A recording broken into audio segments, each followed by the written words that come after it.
దీపం ఎలా పెట్టాలి అన్నది దీపం పెట్టే మంత్రంలో ఉంది. సాధ్యం త్రివర్తి సంయుక్తం, 3 ఒత్తులు వేయాలి పూజ చేసినప్పుడు.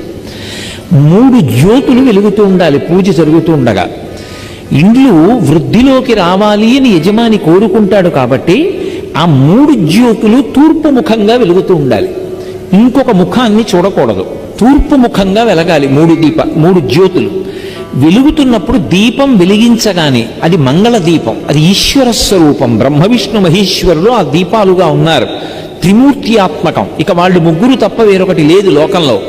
కాబట్టి అటువంటి దీపపు సమ్మె ఏది ఉందో దాని మీద పసుపు కాని, కుంకం కాని, అక్షతలు కాని, పువ్వు కాని ఉంచాలి.